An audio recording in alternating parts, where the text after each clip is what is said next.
a continuation of the video I just did, stating that there is a strange connection between Coming to America 1 and 2 and Meghan and Harry's relationship. Well, I've been watching a few videos. There's a whole series by this guy who is a self-proclaimed narcissistic psychopath named H.G. Tudor. And also, I'm sorry about that. And also this other guy named Harry Overtop. Okay. Let me make sure I get that name correct and my mic doesn't want to move with me. But I think that does say Harry Overtop. But anyway, both of them are speaking of the narcissism of Meghan Markle. Now, Meghan Markle, I don't doubt that she is a narcissist. Yes, she probably is. And the thing is, the thing with narcissism is, I personally believe that it is a trait, an inheritable trait.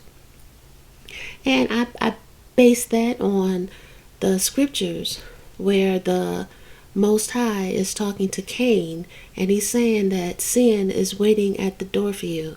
Now, I'm thinking that in that case, it's a heritable trait, but it is something that you can overcome. It's just that based on the law of first mention, the first time evil in a person is mentioned is with Cain. So I think what it's telling you is that, yeah, it's an inheritable trait, but you don't have to give into it, but most people do. But the thing that they aren't really talking about very much, well, not so far, at least that I've seen, is Harry's predicament. Now, I'm looking at, based upon the work of H.G. Tudor, I like the way he says his name. But anyway, based upon his work, he is saying that Prince Charles is a narcissist. Now, he might be. I haven't honestly paid Prince Charles that much attention. I know when he and Diana were married, she was considered like one of the most beautiful and kindest women in the world. So it was kind of a question of, why can't you get along with her? I mean, it makes no sense. You've got everything you should want in that one woman. But that might also be part of the thing with narcissists. It wouldn't matter what she had or what she did or what she gave. If a person is not capable of love, they just won't love you, period. But the thing is, if it is an inheritable trait, well, as I said before, there is some doubt as to the parentage of Prince Harry. So suppose neither his mother nor his father were narcissistic, because I've seen a lot of things written about Diana, Princess Diana, but I never heard anyone call her a narcissist.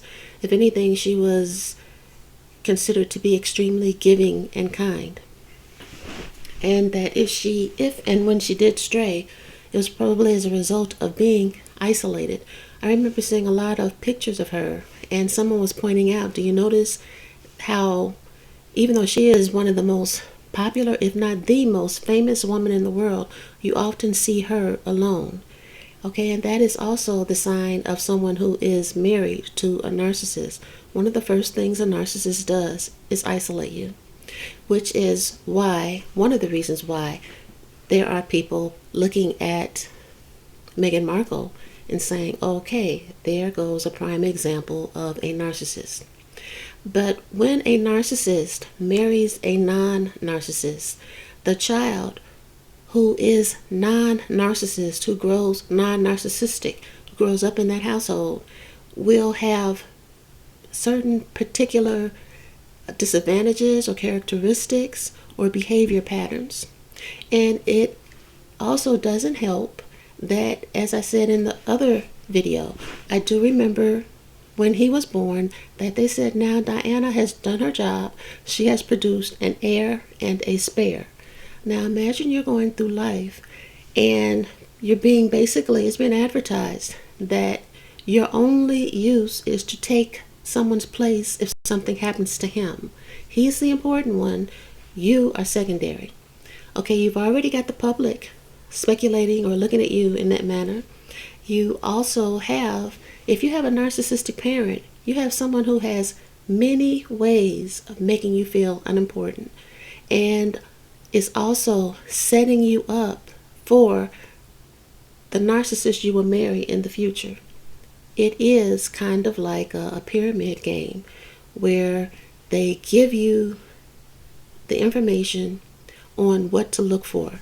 They make a narcissistic parent, especially one who is powerful, will make put downs seem as if they are what you deserve, and will tell you that I love you. This is what love is. So it is not that Harry is p-whipped, or I mean, it could be that this is what causes a person being p-whipped or whatever. I mean, because, if it happens to a woman, it's the same thing. She is de-whipped. And it's not really either one. It is in-whipped because they have been prepared their entire life for that particular role. It is, as I've said about my ex-husband, he is the gift that keeps on giving, because it can go on generation after generation after generation. It is, as they say in the churches, generational curses. So if you have this narcissistic parent who is putting you down, who is using gaslighting, who is using favoritism, who is in every way making you doubt yourself. You already have that. Then you have a nation that's looking at you as you are forever number two. Now, the way royalty works, he would be number two until his brother had children. Now, that is when he goes even further down. And then when you add to that, as I said in the other video, his parentage was questionable. Now, if you look at it like, well, it seemed like his father was a pretty nice guy. I'm not going to say, I don't mean Prince Charles, but the person that they're speculating may have been his father. He seemed like a pretty nice guy with his, bright red hair. And his mother was known for her kindness. Well, then there's a pretty good chance you're not going to find narcissism in him. So on that hand, you would say, well, that's a good thing. But on the other hand, you have to look at, but the narcissist is going to recognize this is a person with a heart. This is a person who can actually feel. A parent watches you enough to know who is who to a general extent in a family. So this person, Harry, has a lot of difficulties happening around him.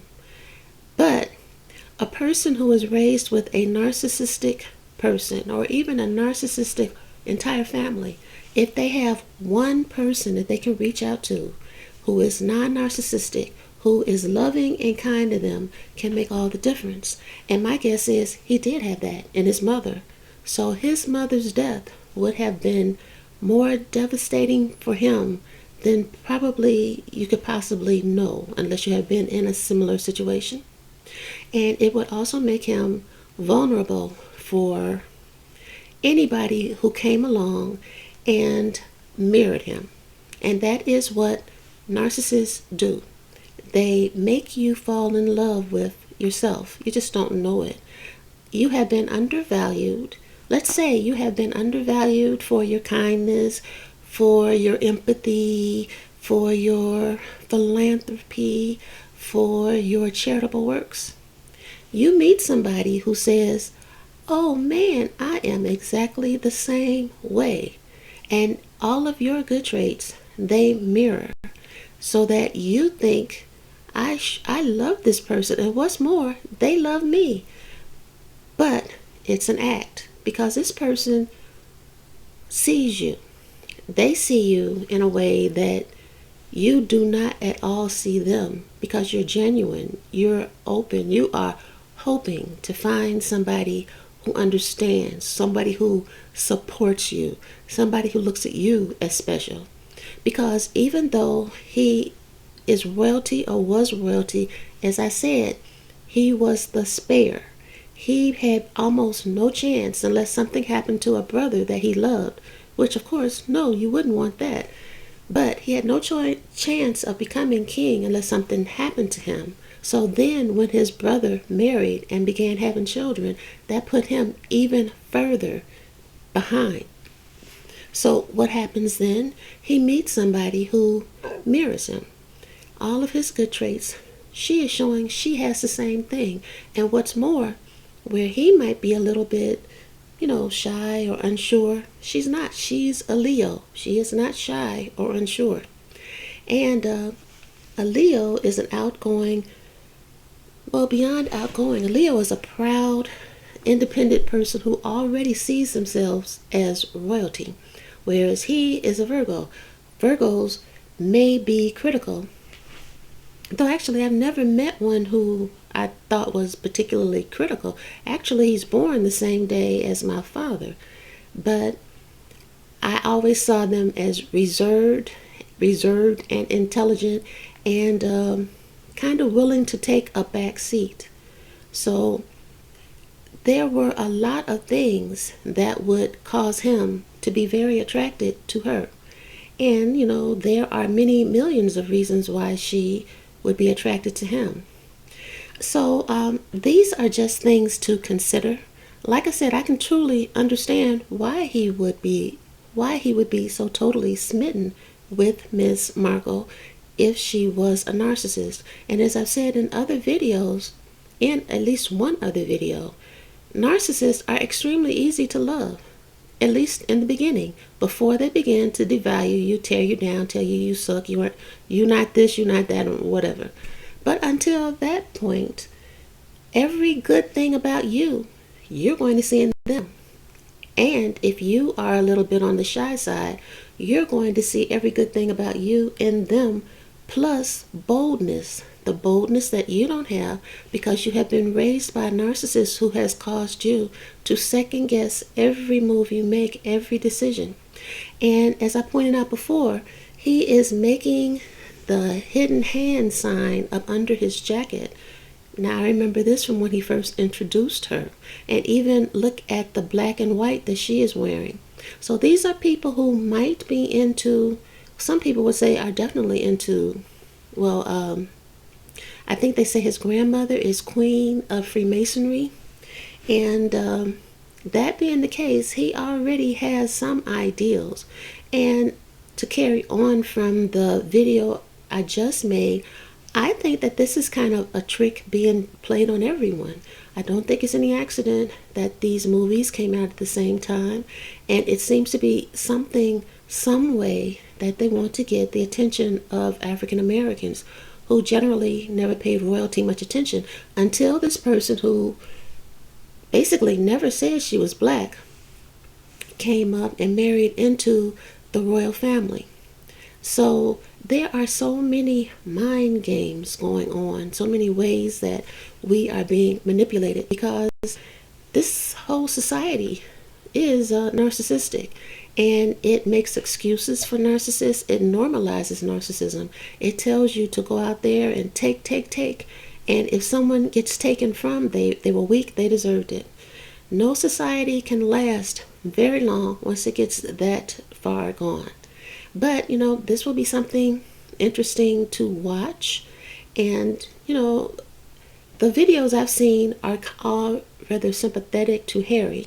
And I was raised by a narcissist in an extremely dysfunctional narcissistic family with lots of flying monkeys. So I can understand his predicament, but the fact that he has his hand under his coat, which is a sign of the hidden hand, something going on behind the scenes. And he's introducing a woman who, now they say she's white passing. But to me, if you're that white looking, you're not white passing. You're more white than anything else.